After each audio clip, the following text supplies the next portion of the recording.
Une nouvelle année est toujours l'occasion de vœux, l'occasion d'un bilan et l'occasion d'un renouveau. En ce moment magique, point de départ de tous les espoirs. Et en attendant les vœux officiels de l'AIRD, j'ai une pensée émue pour toutes celles et tous ceux qui sont privés des familles depuis maintenant 5 ans. Des plus connus aux plus anonymes, j'étais sur les routes de l'exil et de l'aventure du fait de nos inimitiés réciproques. Je voudrais vraiment dire ma solidarité en ce moment solennel. Je pense également à tous ceux qui sont dans les liens de la détention pour des raisons politiques. Comme l'on le sait, beaucoup parmi eux n'ont pas commis les fautes qui leur sont reprochées. Tout en me réjouissant de la libération récente de quelques-uns, je prie pour tous ceux qui n'ont pas eu cette chance. Et j'assure de ma compassion leurs familles qui subissent leur choix. J'assure de ma compassion cette épouse dont le mari a été au mauvais endroit, au mauvais moment. J'assure de ma compassion ce fils et cette fille dont le père est aujourd'hui absent. Une absence qui lui pèse sur le plan de ses études, mais aussi sur le plan de son éducation et de son avenir.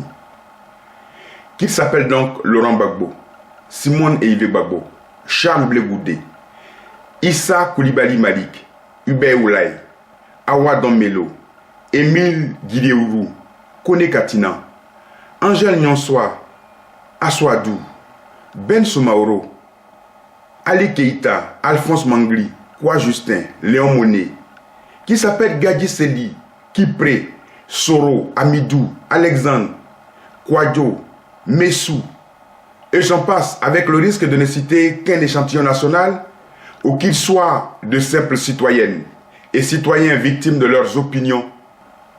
Je voudrais les confier à la bienveillance du Seigneur et leur souhaiter une bonne et heureuse année 2016.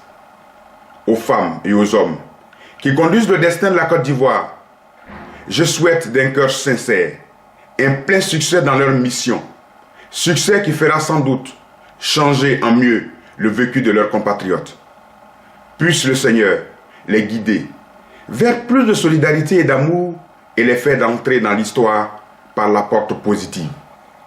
Aux femmes, aux hommes, aux jeunes qui se dépensent pour la paix, pour la vérité et pour la justice en Côte d'Ivoire, je leur souhaite mes vœux les meilleurs de santé, avec mes remerciements au clergé, aux chefs traditionnels et à la CONARIV pour leur dernière démarche. À chaque sœur ivoirienne, à chaque frère ivoirien, anonyme ou célèbre, je voudrais redire ma fraternité. Que la paix et le caractère sacré de la vie humaine nous habitent tous, tout au long de 2016. Une année que je souhaite heureuse et joyeuse pour chacune et chacun. Bonne et heureuse année 2016 et que Dieu bénisse la Côte d'Ivoire.